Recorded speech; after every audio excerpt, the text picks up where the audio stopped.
Hello everyone, and thank you for attending Investopedia's webinar, 8 Ways You Can Be Successful and Improve Your Practice Through LinkedIn. My name is Emily Schmeichel. I'm Senior Manager of Investopedia's Advisor Insights, our free content marketing and lead generation platform for financial advisors. Today's webinar is being given by Tanya Christina, a certified financial planner turned content marketing consultant with over 17 years of experience in the financial services and investment management industries. We're excited to have so many of you joining us today, and we hope the digital marketing strategies discussed today will be useful to your practice. If you have any questions during the webinar, you can submit them through the Q&A module on your screen, and Tanya will try to answer as many questions as she has time for after each tip and at the end of the session. We'd also love to hear your feedback. Please consider completing the survey in the survey module on your screen to help us tailor future webinars to your needs. If you have any technical difficulty, please click on the Help widget on your screen. It has a question mark icon and covers common technical issues. Lastly, 3 of today's attendees will be selected at random to receive a free 1-hour digital coach session with Tanya. So be sure to keep watching and then look out for an email announcing the winners after the webinar ends. Without further ado, here are 8 ways you can be successful and improve your practice through LinkedIn. Excellent. Thank you, Emily. Hi, everybody. My name is Tanya Christina, and I'm the owner of Well Said Content.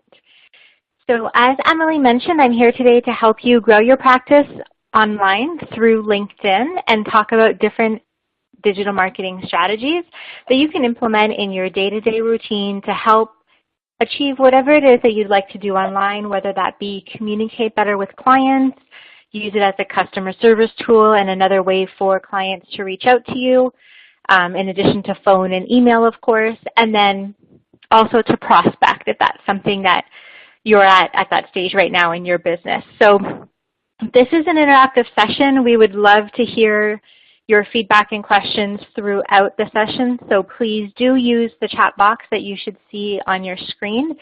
Hopefully you can all see my screen right now. You should be seeing a LinkedIn homepage. And without further ado, we're going to jump right into it. So hopefully a lot of you online who are on the call right now are already online and have a LinkedIn profile. But if you don't, we're going to go through the whole process from top to bottom to help you optimize your presence through LinkedIn. A lot of people think that LinkedIn is just a social media network where you can post your resume, look for jobs, and it's just kind of like a digital resume. And honestly, it's so much more than that. It's really a networking platform. So what you can do is just take what you do in your normal life offline, bring it online, and reach the masses in a much more time-efficient and cost-efficient way. And we're going to go over some of those strategies as we go throughout this 1-hour session. So we're going to jump right into it. So what you see on the screen right now is your LinkedIn homepage. So when you log into LinkedIn, you should see something similar to this. Now, you are more than welcome to watch my screen. I'm going to use my own profile as an example because obviously I have built it as a tool in my business to help coach advisors on, all the benefits and features of a LinkedIn profile. So after this session, which is being recorded, and you will all have access to the recording afterwards, you can always come back to my profile and use it as a guideline to help build out your profiles. And of course, if you're on your mobile phone or you have a second window open on your desktop, you're of course more than welcome to follow step by step on your own profiles as we go through this. So once you log into LinkedIn, the way you can get to your individual profile to make edits is right here on the top right-hand side. You see Me, and if you click on it, you can click View Profile. Now, this is what everybody sees on LinkedIn. So if you're going onto my profile, this is how you spell my name. I know it's a little unique. My parents thought they were super clever 37 years ago. So if you're not connected with me yet, I know some of you are who deal with Investopedia and who partner with them. But if you're not, please reach out. I promise I will accept your invitation. This is how you spell my name so you can connect with me. Anytime you're in LinkedIn, you're seeing what the public is seeing. And if you want to edit, you hit the blue button. So this is a different functionality for those of you who may have not logged into your LinkedIn profile in a while. They recently changed their interface, so this might look completely new to you. And if you're a little more social savvy and kind of log in every day, this may look familiar to you. So anytime you want to edit, you just click the pen, and that will bring you into edit mode. The other thing to remember is LinkedIn is not Microsoft Word, so it does not save anything for you automatically. As we go through the edits and updates and changes today, please remember to always hit the blue Save button, because otherwise all your work will be lost, and nobody wants that. So I see somebody already connected with me, so thank you very much. 4 people, actually. So let's actually talk about that before we jump into making your profiles all-star status. So your top search bar, where you see the search bar up here, this is your top toolbar. And you see home, network, jobs, message, notifications. So this is how you navigate LinkedIn. So anytime you hit home, you go back to your feed and you're seeing posts from all the people you're connected with. And just as somebody's connected with you, they would see your updates in their home feed. So that's important to know. The more you share on LinkedIn, some advisors think, oh, I don't want to share too often because I don't want to seem like spam. Well, it doesn't go to anybody's direct inbox, so your shares go into a social feed just like this. So it's not going directly, you know, people aren't getting pinged every time you share something. They have to be online in order to see your shares or come looking for it on your profile. So of course I'm a little biased because I'm a digital marketing consultant, but the more you share the better, as long as the information is relevant to you as a person or to you as your practice. So you can't share enough as far as I'm concerned, as long as it's helpful and useful information. The second is my network. So some of you are going to see your photos on the screen right now. These are these are notifications of everything that's happening in your network. So people who request to connect with you, people you may know. Of course, LinkedIn always wants you to continue growing your network, and that's one of the top 3 ways to achieve social media success on LinkedIn. So the first one is stay active and share throughout the day. The second is to consistently grow your business, grow your network, and the third is to engage and interact. So number 1, share daily. You can share once a day, you can share twice a day, but just make sure that you're always online sharing at least one piece of information a day to keep your profiles updated. And if you don't want to do that and be logged in all the time, you can use a free management tool like Hootsuite, which lets you schedule posts for later dates. So that's the first step. The second step is to consistently grow your network. And LinkedIn wants to help you do that. So you can see here who to follow, and you can see different recommendations that LinkedIn makes for you. So I like to tell advisors, especially advisors who might be new to social media, maybe you have a LinkedIn profile and you don't use it, give yourself a goal. Say that you want to increase your network by 10 or 15 people every week and make sure you do it. It's extremely easy to do. LinkedIn is there to help you, so they're always making recommendations, who to follow, people you have in common, people you may know. And of course, you can search people directly through the search bar, which could be current clients, potential clients, COIs, colleagues, past colleagues. You just want to consistently grow your network. And the third is engage. So just like you want people to like and share and comment on your content, you should be doing the same. And the great thing about it is every time you do, your name pops up in front of them. So if I liked this, let's not use a company, let's use a person. So if I liked this by Nicholas Thompson, Nicholas is now going to have a notification right here on the top of his LinkedIn that says, Tanya Christina liked your post. If I comment on it, that will be there forever, and he will see it as well as everybody who comes to read his post. And then I can also share it to my own network if I think that it's really important.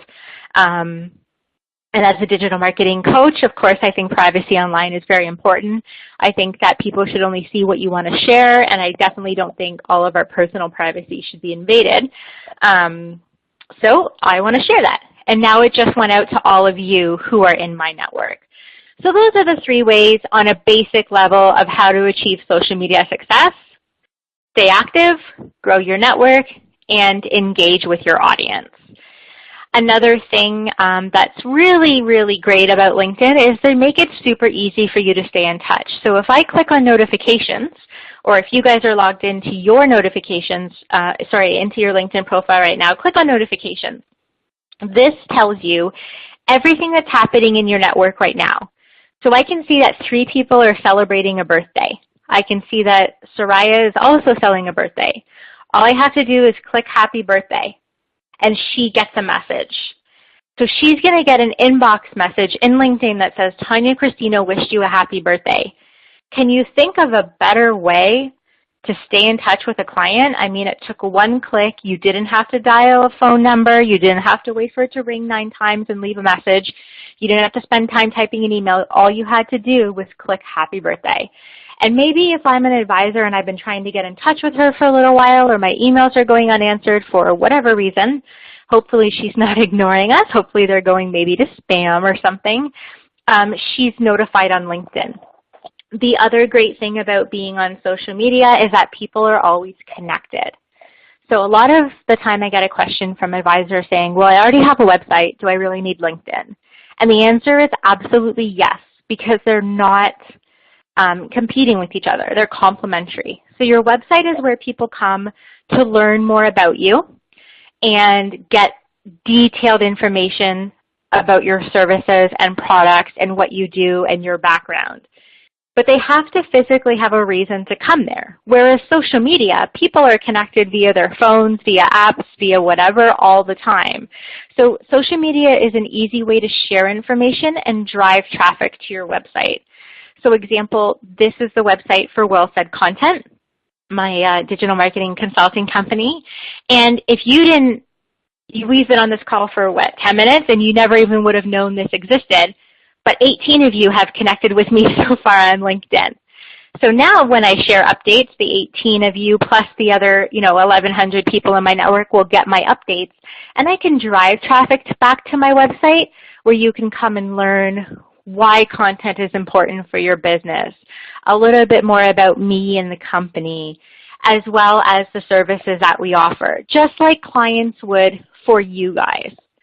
But they're not going to learn that from your LinkedIn. They're going to discover you on LinkedIn and then come to your website to learn more about you and contact you.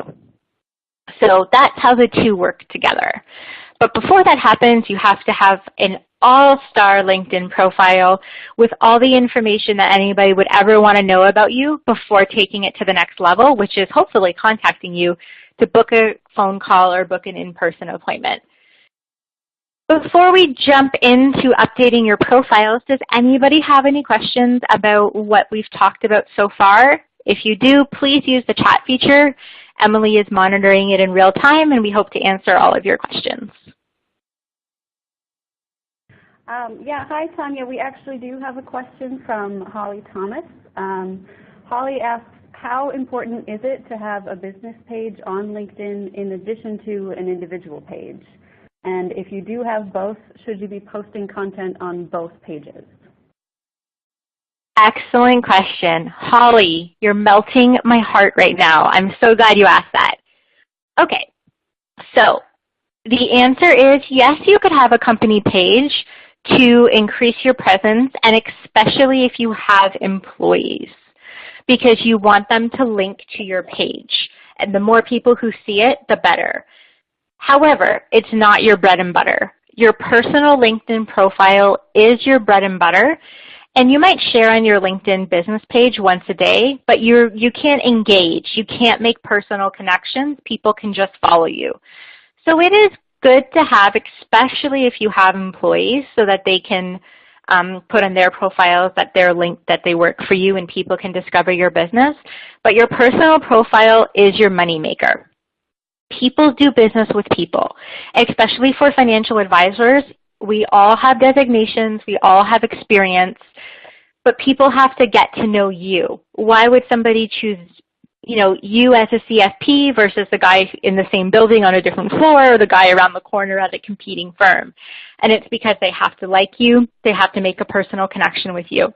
So at the end of the day, we're all knowledgeable, but we're people managers, and we manage relationships. So unless you're like a Starbucks or Coca-Cola of the world that have an established brand, most people choose you as an investment advisor because they relate and like you.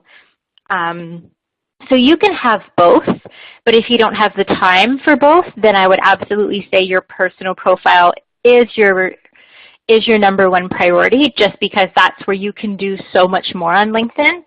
So I will show you an example with the Well Said Content business page. So perfect example, on this page I have 24 followers, and on my personal network, let's just go back there real quick, I have, I believe, 1,100. So it's very different. You're obviously reaching a much bigger network on your personal profiles, but so I have, 1,100 followers versus 24 on my business page. Now, in my defense, my business page is pretty new because I haven't really been focusing my efforts there, but our team expanded, so I wanted them to be able to have somewhere to link and people to see that they are creating content at Well Said Content. So we have 2 employees plus myself who are working, plus a bunch of other people in the background. And as you'll see, it's not as active as my personal profile. So on my personal profile, I share probably my own content twice a day, but I share content from my connections, and I comment, and I like, and I talk in groups, which you can't do on a business page. You can just post content, and hopefully people like it, see it, and share it. But on your personal network is where you're actually doing all the interaction and relationship building. So it's much better if you only have time for one to focus on your personal profile. Hopefully that answers your question, Holly. Yeah, thanks, Tanya. We're actually getting a lot of questions right now. I think if you want to move ahead to the next tip, we'll try to do more questions as you go through the tips one by one, and then we'll try to add even more at the end. But for our listeners, if we don't get to your questions during the live webinar, we'll be sure to address them afterwards. Excellent. And now that you're all connecting with me on LinkedIn, of course, Investopedia will get back to you and they'll answer your questions, but you're always more than welcome to contact me and ask a question. And this webinar is recorded, so you will all have access to play it back and hopefully take away all the great tips in the future, or share with your teams and colleagues. So what's the first thing you noticed when I clicked on my profile? Hopefully you all said photos. If you're responding in the chat like mad crazy, hopefully you said photos. So the photo is the top of your profile, and regardless of which social platforms you need to be on, which in my opinion LinkedIn should be your home base. So I have questions from advisors a lot when we do digital coaching sessions about, should I be on Snapchat? Should I be on Instagram? What do I need to do? And listen, the more channels you choose, the more time it is out of your day. So definitely look into it, but don't focus your efforts there. And the reason you don't want to do that is because it's time away from your practice. It's much better to be on one social network and kill it and get the most out of it than it is to be on 4 or 5 networks and not really know what to do.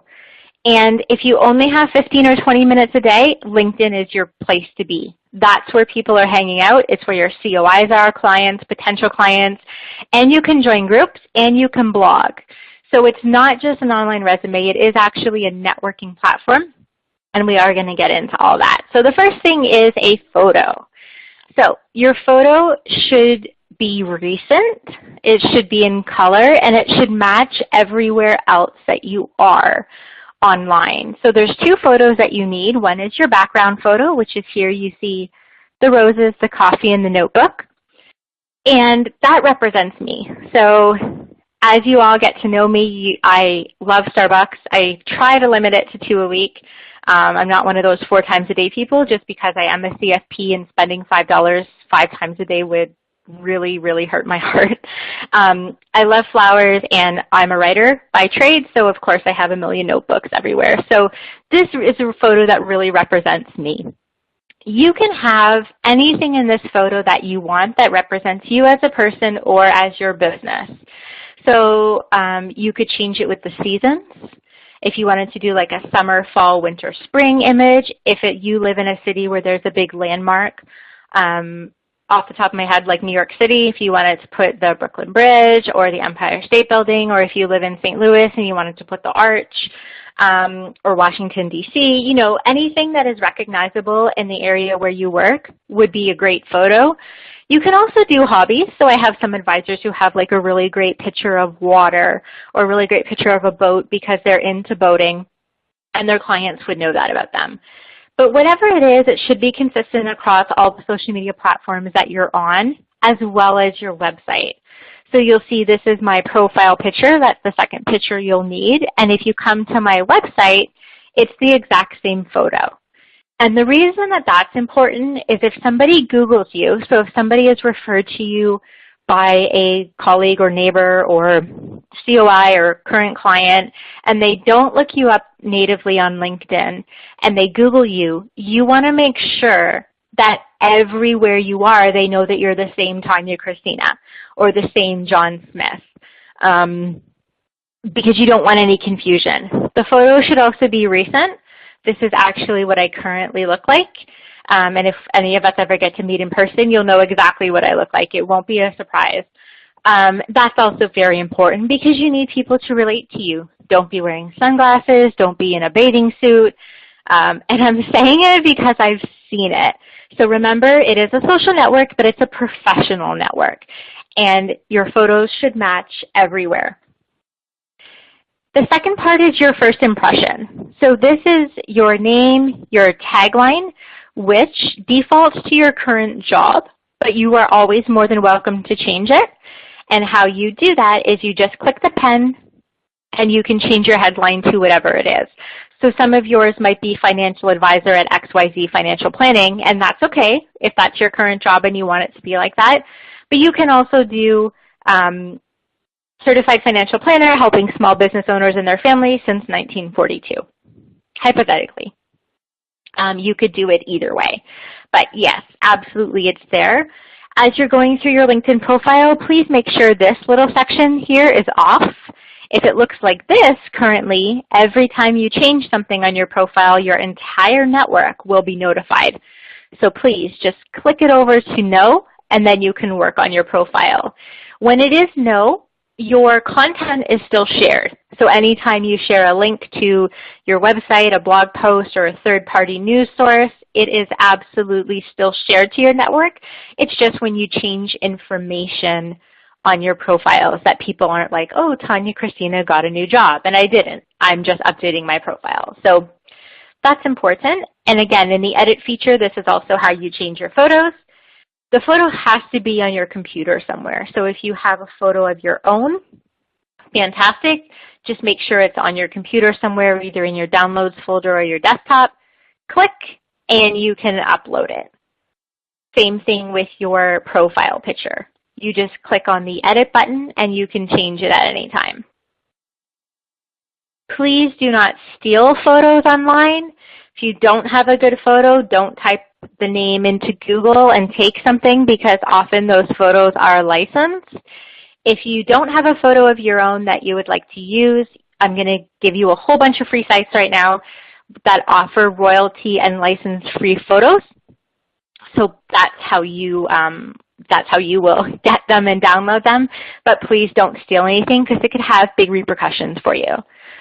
So the first one is pixabay.com.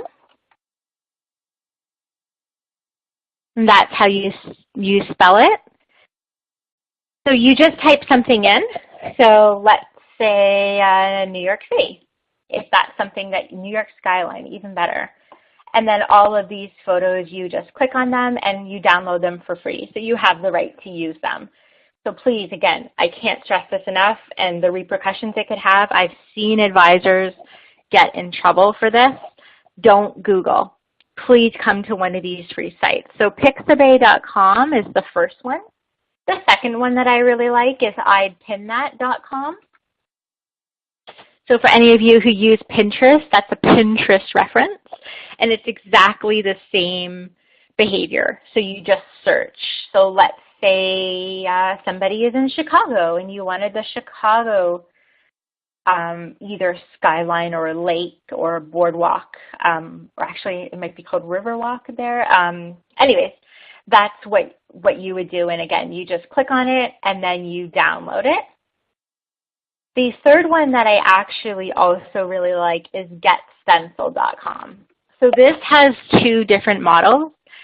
You always have to register, but you get 15 photos a month for free. And then if you do need more than that, you can buy a subscription. And of course, you always have the option to buy a regular subscription to like Shutterstock and Adobe. But again, it always comes down to money with me, so why pay for it when you can get it for free? So those are three great sites where you can get royalty-free and license-free images. Okay, so the next thing that you want to make sure is on your profile, and you would not believe how often I see this vacant, I guess is what we'll say for lack of a better word, contact info. Please make sure your contact information is there, your phone number, your address. So mine's not a great example because mine's not there because I don't want to take phone calls, but I absolutely, if I was a financial advisor, it would be there. So your office address, your office home phone number, or your mobile number, I definitely wouldn't put your home address on LinkedIn, but it should match your business card.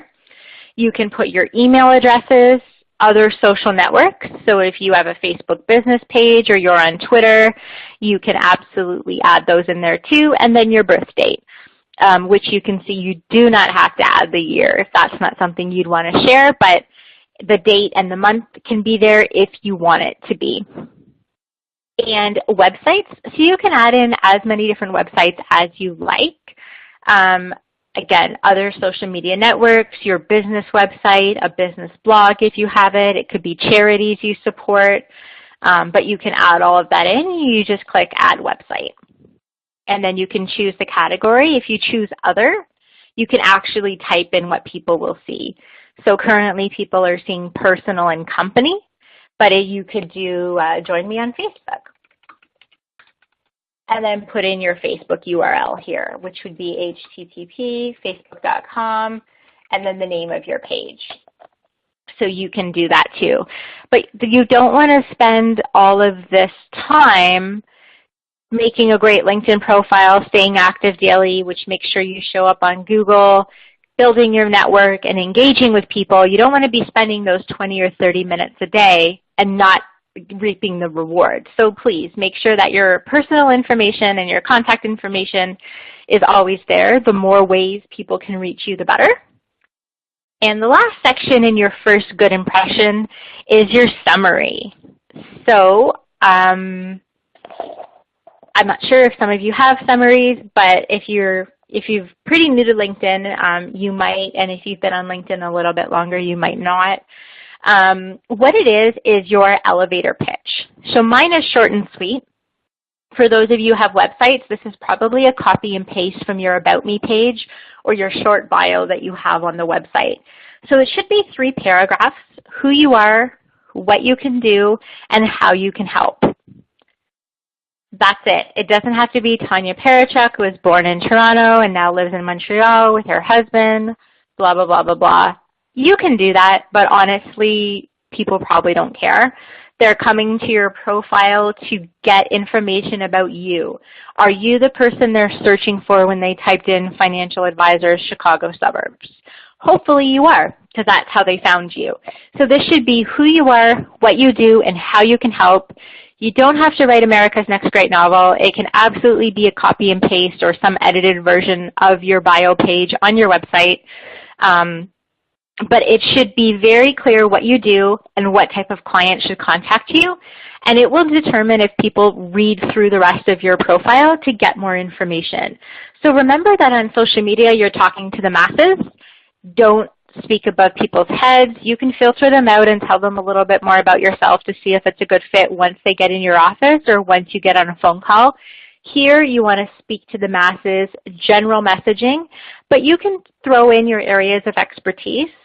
You know, if it's tax planning or retirement planning, think of, while you're writing it, think of 4 things that you want to be known for. Write them down on a piece of paper, save them in a Word document, because we're going to repeat them throughout your profile. The benefit of doing that online is it helps you be found easier in search results, whether that be directly through LinkedIn or through Google. If you're consistently talking about retirement planning or estate planning or fixed income strategies, when people are searching for that, they'll find you, and that's what you want. So you want it to be organic and natural, but you want it to work those 3 or 4 key points that you want to be known for as often as possible, and that starts in your summary. It could even be in your tagline. So example, mine is financial professionals, customized content, and social media. Those are the 3 things that I want people to find me for online. I help financial advisors grow their business online through customized content and social media. And that can be websites, blogs, newsletters, whatever, but it's very obvious from my profile. Well, hopefully it is. You guys can tell me in the chat if you don't think so. But it's very obvious what I do and what type of person should be contacting me on LinkedIn. So this is your first impression: photo, contact info, and summary. Your first 3 things that should always be there on your LinkedIn profile. Before we move on, Emily, do you want to jump in with some questions from the chat? Yes, Tanya, we have a question from Arden Rogers that kind of relates to this, so I think it's a good question to address for the group. He asks, should you accept invitations from people you don't know? Should you try to connect to people that you don't know? Arden, fantastic question. So my answer as a digital marketing consultant is yes. My answer as a former financial advisor is yes. And the reason is you don't know why people are contacting you until you connect with them. So you might not know somebody and they request to connect with you. Maybe they're a carpenter and you focus in the nuclear power sector. Fine, but you don't know if he could be a potential client. You don't know if he was referred to you. And it's a bad look for your business to not accept people. So I would absolutely, and the great way to follow up with that is once somebody is connected with you, you can instant message them. So you could say, hi, thank you so much for connecting with me. This is what I specialize in. Is there something I can help you with?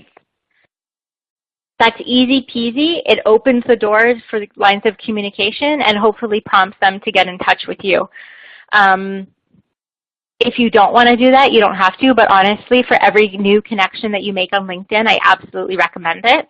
Just, hi, I'm Tanya Christina. This is what I do. Thank you so much for connecting with me. Is there anything I can help you with right now, or please reach out anytime? Have it saved in a Word doc, copy and paste it. Just make sure, obviously, nobody's names are there. And send it out to every new connection that you make now that you're all going to give yourself a goal of 10 to 15 new clients. Now, all of that being said, Arden, the other way you know that you could get in touch with people is, let's look at this. So if I come to somebody's profile, you see this. You'll see first, second, or third. So you may not know the person, but they're connected with somebody you know. So when you see number 1, it means you're already connected. You're a first-degree connection. When you see second, it means that you're connected to somebody who is connected with him. So Nobi, Kleinman, and myself have at least one person in common on LinkedIn. So we're not total strangers. We may be strangers to each other personally, but we have the same network. And you may also see third, which is I'm connected to someone who's connected to someone who's connected to him. And they see that too. So the whole point of LinkedIn is to network. So yes, I would say connect with everybody and anybody unless there's obviously no way or no way you can help them or no reason you should be connected, but you really don't know why they're connecting with you. They specifically looked you up and found your name or LinkedIn recommended them to you to connect, so I would always accept. Now that being said, there are a few people in my time on LinkedIn who I've declined. So we can see my name is a little bit unique, and it's Eastern European. So I have had twice men who have wanted to connect with me, and they've only been connecting with other Tanyas. They're like collecting little Ukrainian, Russian dolls on a shelf named Tanya online, and I'm not a mail order bride. I'm not looking for a husband. I have no interest in connecting with somebody from that part of the world who's just looking to connect with women named Tanya. So those people I've declined, but for men it's obviously a little bit different. And some of that gets weeded out as well. So those type of creepy things I probably wouldn't, but as a financial advisor, I would absolutely say yes to anybody who connects with you until you know why. You can always remove them, which I'll show you how to do. And then ask why. Get in touch with them and ask, why did you connect? Can I be of service to you? So my answer would always be yes. And while we're on that subject, let me just show you how to disconnect with somebody. That's a question that I get a lot too. So let me just go to somebody's profile and I'll show you. In the meantime, while I'm doing that, are there any other questions that we want to get to right now? Yeah, Tanya, we actually have two really great follow-up questions to that first question. Zanelia Harris is asking, what if you receive a lot of connection requests from other financial professionals? And then separately, we have Lauren Sprung is asking, based upon your answer about connecting with everyone, do you not think there's something to be said for quality of network over quantity? Yeah, so both fantastic questions. So I'll just show you guys quickly how to deconnect with someone. So if you are going through and cleaning up your connections, so if you have 2,000 connections and you don't feel it's valuable, just go to the person's profile, and if you click the three dots here, you can remove connection. They do not get notified. The only time that they'll know is if they come back to your profile. They'll no longer see first here. So you'll no longer be first degree connections. You'll be second or third or have no connection, but that is how you do it. Yes, I would always say to connect with other financial professionals or other industry professionals, just because you never know when there's an opportunity for collaboration. So as an example, when I was a financial advisor, in the area where I worked, there were several different bank branches of the company that I worked for, and we would all get together and host client events because client events are very expensive to do on your own. So obviously there's a professional understanding where we don't poach each other's clients, but we can all invite 15 or 20 clients plus a guest and share the cost. And also, just like you would go to forums or workshops or study groups or conferences, there's always something to be said to learn from your clients. From your colleagues. They can't steal your clients. They can't see who you're connected with. You can change that in your privacy settings. So I don't think that there's any harm in connecting with other financial professionals. That being said, LinkedIn makes recommendations for you based on your current network. So you don't only want to have other financial professionals because then you'll never prospect new clients. You'll never be recommended to connect with potential COIs or potential clients because they're only referring other financial professionals to you. But you can absolutely throw them in the mix in addition to your other network. But I wouldn't only have financial professionals, but I don't think that there's harm in doing that. And the way that you can change your privacy settings, if you're worried about that, and I know a lot of advisors are, that comes up pretty frequently, I would say. This is your account information. So in case you didn't see, it's on the Me section again, and then you can go to Settings and Privacy, and that brings you here. So you can change all your contact information. You can also change your preferences. So if some of you are getting a whole bunch of emails all of the time from LinkedIn saying, Tanya Christina shared this and Tanya Christina requested to connect with you and things like that, and you don't want those anymore, you can change them here in Communications. And under Privacy, who can see your connections? So you can change that to only my connections or only me. So you don't have to let the whole world see who you're connected with if that's a concern for you.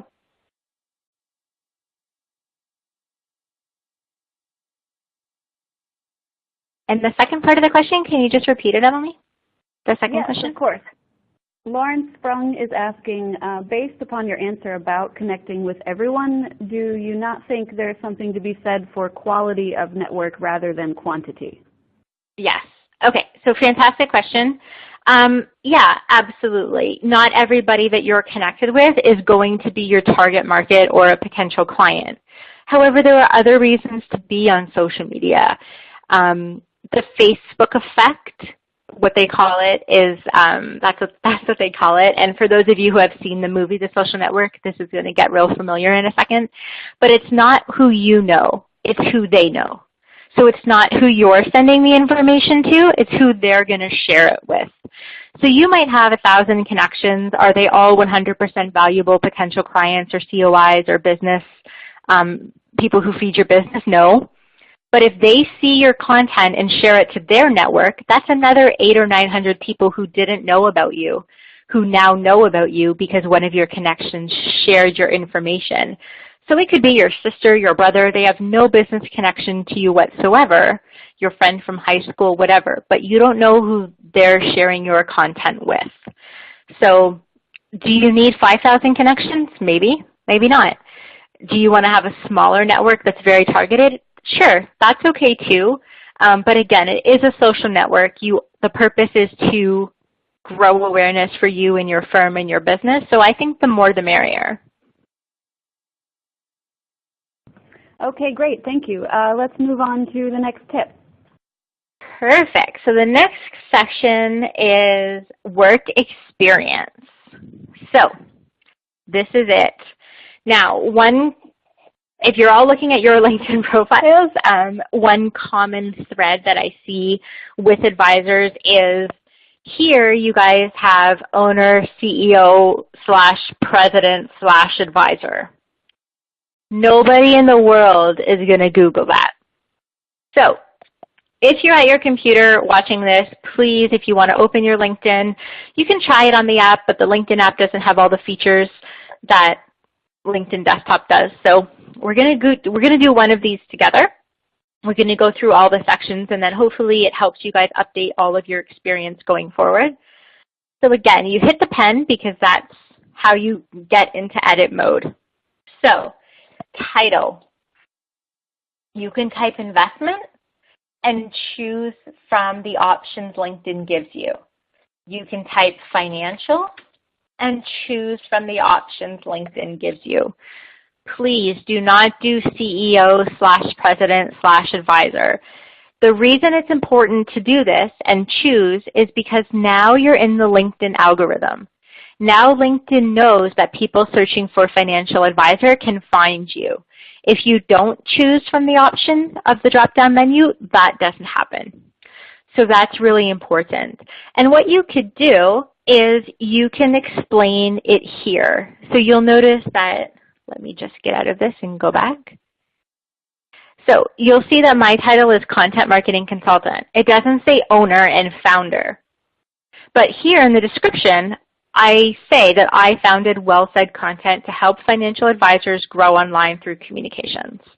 So yes, I'm the owner. Could I put 2 different jobs? Yeah. And if you are registered with more than one regulator, you can do that too. So if you have a license to sell life insurance and seg funds, and you also have an IRAC license to sell securities, and you might want to put in 2 different jobs because those are 2 very different aspects of your business, and you can explain them in your description. But you should always choose from the options LinkedIn gives you because that's how it makes recommendations for people to connect with you and for you to connect with other people.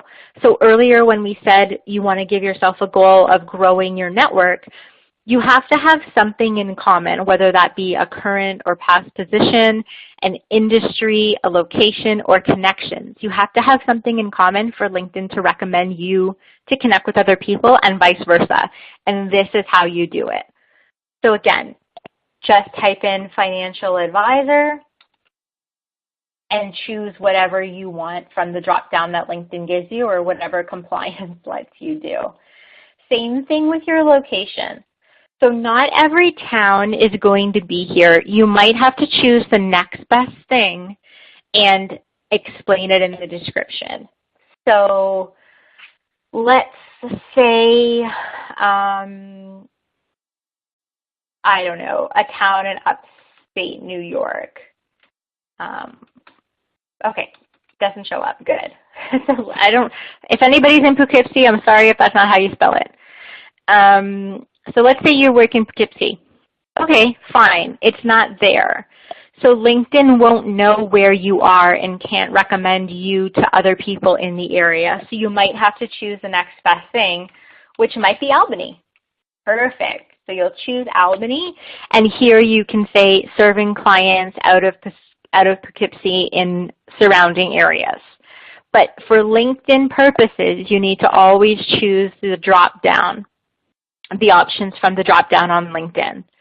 So I know that even some of you who have had profiles for years, that might not be the case. So please, if you want to get into the LinkedIn algorithm and use LinkedIn for the best purposes, please go back in and edit each of your work experience to include drop-down menus, the options from LinkedIn gives you. Company is another thing. So your company will only show up here if you have a page on LinkedIn. It doesn't scan the whole internet.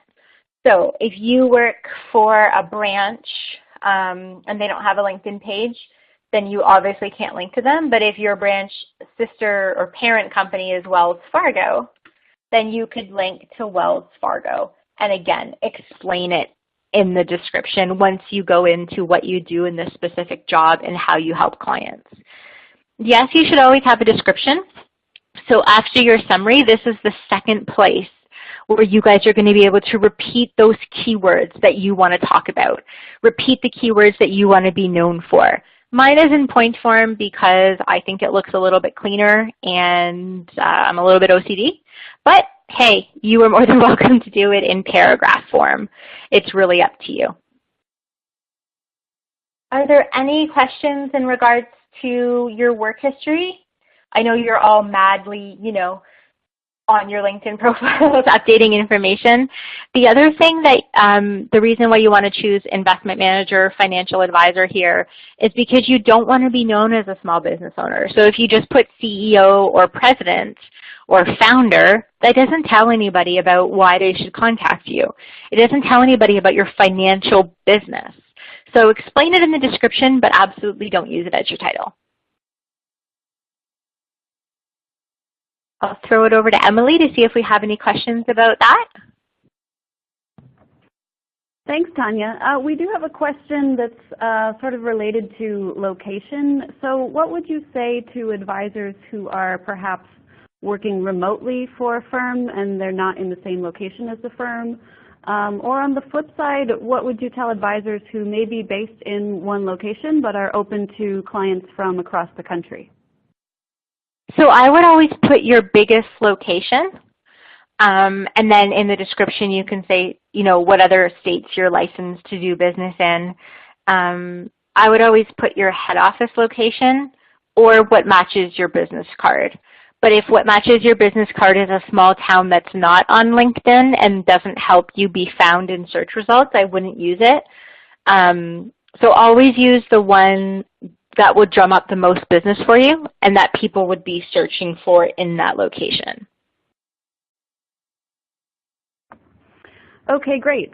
Let's move on to the next tip. We're getting a lot of really good questions also about just sharing posts and other ways to use LinkedIn, but we'll try to get to those at the end or answer them after the session is over. Okay, great. So the next section is your education. So for LinkedIn, education is strictly schools. So all your great financial designations don't go here. They go in your certifications, which we're going to get to in a second. So education, even if you have your education in there right now, please click on it. LinkedIn has added some new fields. So again, type your school. This is Concordia University. I went to here. But if I wanted to, or if I went to University of California, I would choose that. Degree, again, you can choose everything here from the drop-down. Activities and societies, if you belong to a club, an organization, or a fraternity in this specific school, that's where you can put that. So the LinkedIn functionality, once you get going, is pretty much the same. So if you've had a LinkedIn profile for a while, please go back in, have a look at it, look at the new fields, and make sure you're choosing everything from the drop-down, and then make sure you're clicking on this little button to save, this blue button down at the bottom. Otherwise, all your profile changes will be lost. Now the good stuff, your certifications. Certifications are all of your good financial designations. So this is where you're going to put your CFP, your IROC license, your life insurance license, anything that you have you're going to put here. And unfortunately, LinkedIn won't recognize them under education. You won't be able to link to anything. So this is where you'll put them. The only thing I wouldn't put here is license number. The only reason is I don't know what people can do if they steal it from us. So you don't want someone pretending to be a CFP under your name and then have a whole bunch of problems with the regulators. So don't put your license number. I wouldn't put the certification URL because you don't really care if you send traffic to the IROC website. You want to keep people on your own channels. So absolutely, definitely add in all your good financial stuff here. And the more content, the better. So in this snazzy little section on your top right-hand corner is Add New Profile section. If you click here, you'll go through and see all the different sections that LinkedIn has for you to enter. So skills, accomplishments, volunteer work, honors and awards, publications if you've been in the press, anything like that. Once you take away these great tips that we've done, you can go in and add any other information that you want to your profile that LinkedIn allows you. And just remember, choose from the drop-down, hit the blue button to save. One section, we'll get into the blogging in the groups right now and the sharing content. Just one last thing I wanted to mention for a last profile tip are your skills. So if you feel inclined, throw in the chat how many skills you have on your LinkedIn profile right now. The highest I've ever heard is 41, which is overkill. So you should have about 10 to 15. You guys don't want to be a jack of all trades. You're highly skilled, highly knowledgeable professionals, and very often you're charging for your services. So you don't want to be a jack of all trades. You want to put 10 to 15 skills that people would recognize you for and that people will need as they're scrolling through your profile. So as the other content is, it's kind of visual, but there's also text. Here, it's strictly visual. So what do you want people to know you for? Pick 10 to 15, eliminate any duplicates. So you don't need financial planning, financial planners, and certified financial planner. Like, we get it. You have limited real estate here. Choose 10 to 15. If you know what Microsoft Word is, but you don't use it in your practice, and it doesn't matter if people know that about you, don't put it. And the way you edit it, again, very simple. Click on the pen, and you can edit, delete, and add new skills this way. And of course, you're going to hit the blue button down here, which I know you can't see very well, to save all the changes that you do. All right, so let's get into sharing content because I know that Emily mentioned we have a lot of questions about that in the chat. So there are several different ways you can share content. The first one is just posting a link. So just for the sake of time, because my website's open, I'm going to use a sample from my website, but this could be from CNN, it could be from an investment news website, it could be from CNBC, it could be from anywhere you want, and of course it can be from your own website. So we are on my blog, and this is an article that I wrote about the benefits of hashtags. So let's say this is CNN, and I see a great article, and I copy the link, and I paste it. This is the first way to share content on social media. You should not just put the link, though. You should do a one-liner about the major takeaway from the article or video that you're sharing, the #1 reason why people should take time out of their busy day and read what you're sharing. So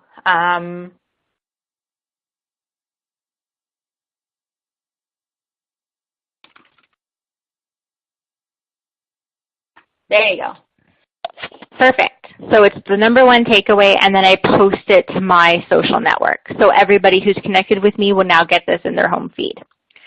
The second, and of course the exact same thing is true with an image and a video. So if you click on image, let's say you were at a conference, playing in a charity golf tournament,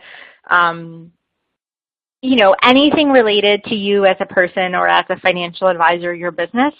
Should you share your Halloween costumes on LinkedIn? Probably not. It's more of a Facebook thing.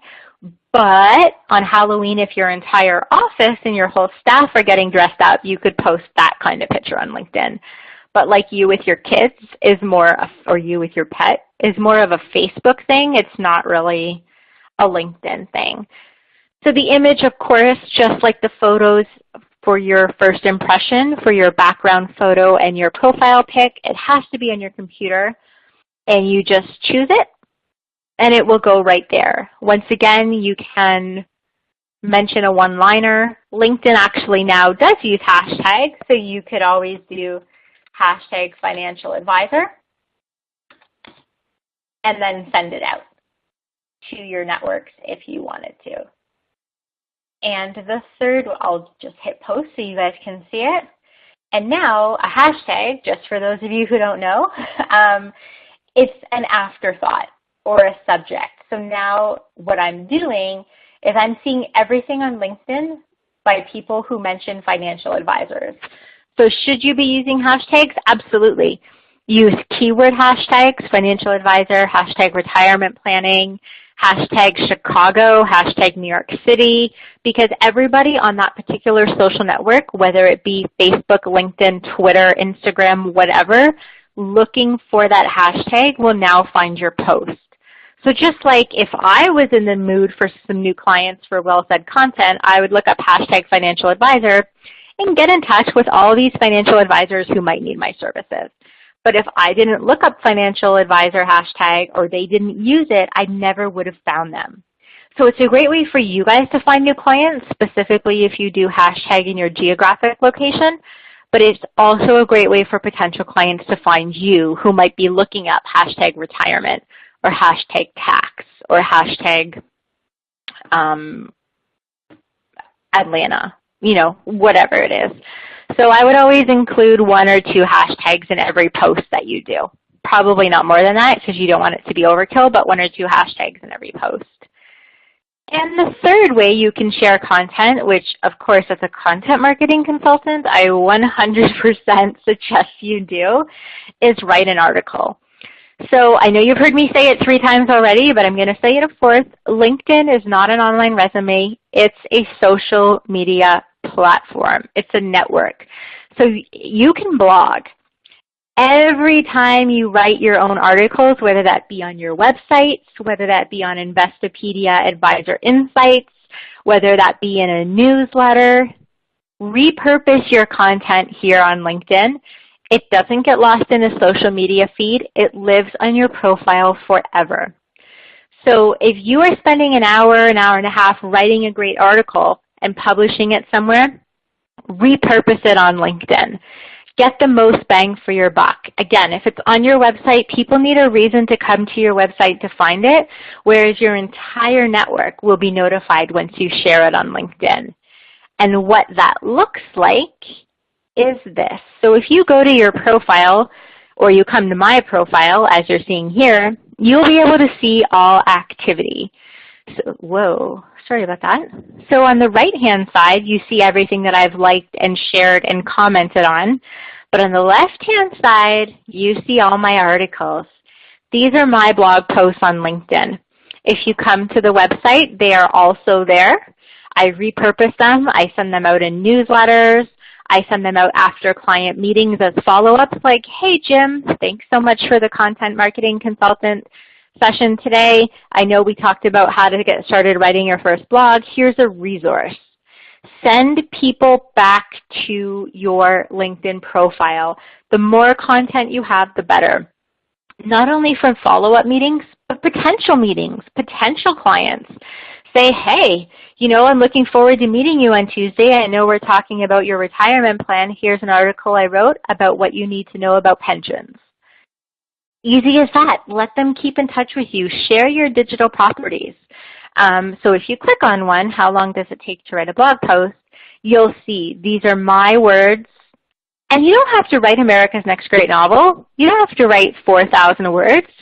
400 words is all you need. You need a minimum of 300 because Google doesn't pick it up and doesn't help you be found in Google search results if it's less than 300 words. So make sure that every article you write, every page on your website, and every blog post has a minimum of 300 words on them.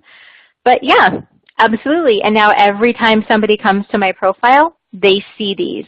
And here's my other articles. So I can always direct clients to here before or post a meeting, before or after. And of course, I can also continuously share them. So I posted this in 2016. I might want to share it with my network again. Perfect. Here we go. I'm sharing it with my network right now. And of course, once again, you're writing a one-liner.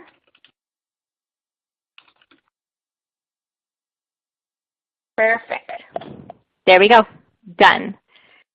And the last way to share content, which is not on your own direct profile. So we've gone through the 8 tips, which are make a good impression with a photo, ensure your contact information is completely filled out, write an elevator pitch in your summary, add your relevant work experience using LinkedIn functions with the drop-down, add in your school education under education, so your bachelor's degrees, certificates, and master's degrees if you have them. Your certifications are all your good financial stuff, which is your CFP, your IROC license, and any other license or designations that you have. Skills, please guys, clean them up. 10 to 15 skills is all you need. And we've talked about sharing content, sharing images, and writing your own content through blogging on LinkedIn. The next thing, and of course this is all best case scenario. I don't expect anybody to be a superstar at this tomorrow, but give yourself time, make a strategy, and maybe every month you accomplish something different. But the next strategy is groups. So groups are fantastic. You should have a mix of personal and professional. So you'll see my groups here.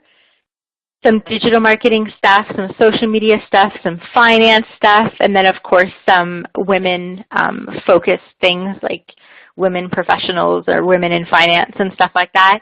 And of course my LinkedIn alumni group for my college alma mater. So all you need to do to join groups is look for something of interest to you. It could be location.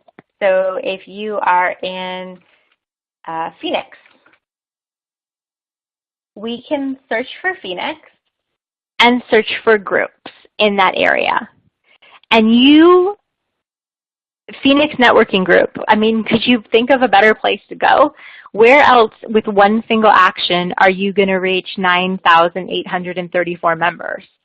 And all you have to do in groups is so simple. Ask a question or answer a question.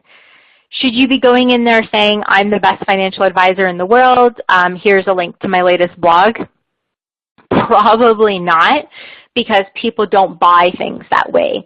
But what you could do is say, you know, if we were in April, say, hey guys, the tax deadline is 10 days away. Here are common deductions that people forget about. Things like that. You don't want to go online and sell yourself. You want to go online and build a reputation. The two are very different. So you don't want to say, hey, everybody needs to have dividend funds, call me to invest.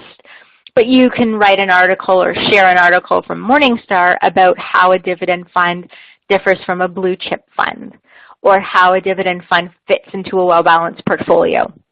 Online, you're always being helpful. You're always growing your reputation. You're not hardcore selling by any means. First of all, I think IROC and probably your regulators and dealerships don't allow you to do that. It's not permitted. But also, it's not how people buy. Think of the last thing you bought online. Was it because some random stranger on LinkedIn told you to? No. It's probably that you looked it up and read reviews, or it was recommended by one of your family or friends. So that's also important to keep in mind. But groups is a great way to get your name in front of a whole bunch of people in one single action. And it's very easy. You're liking, you're commenting, you're asking a question, you're answering a question. And it may never be about finance, but every time you do that, people see this. They see your name. Whoops, sorry. I'm click happy. They see your name and your title. So they're going to see Tanya Christina, Certified Financial Planner. That's what you want. You just want to get your name and title in front of a whole bunch of people with one single action that takes less than 10 seconds to leave a comment, to like an article, or share an article. Okay, so that is it for me and being an all-star on LinkedIn. I'm going to throw it back to Emily to make sure that I answered as many questions as possible and see if there are any other questions that we have time to answer. Thanks, Tanya. We actually have a ton of really good questions, and just in the interest of everyone's time, I know we're already past the 4 o'clock mark and everyone's time is very valuable. I think we will stop there, and what we're going to do for everyone who has asked a question, we will be answering them individually after the session. So thank you, Tanya, and thank you everyone for attending today. We hope that this was helpful. The information from today's session will be available for you to download as a PDF, including some useful links. If you see on your screen there is a webinar resources module, that's where the resources will be. And like I said, if you have questions, you can send us an email. We will be reaching out to those of you who have already sent some questions in that were not addressed yet. And also, as we mentioned, 3 random attendees from today's session will be selected for free 1-hour digital coach sessions with Tanya. So please watch out for our next email announcing those winners. And we are also planning more webinars in the future, and the way that we create the best webinars is by getting feedback from you. So please do feel free to fill out the survey module or just send us some feedback and let us know, what else would you really like to see? Is there more about LinkedIn or other content marketing tools? Is there something else you'd like us to cover? We'd really love to hear your feedback. And thanks again. We hope to see you next time. Have a great day, everybody. Thank you so much for joining. I hope to see you all on LinkedIn.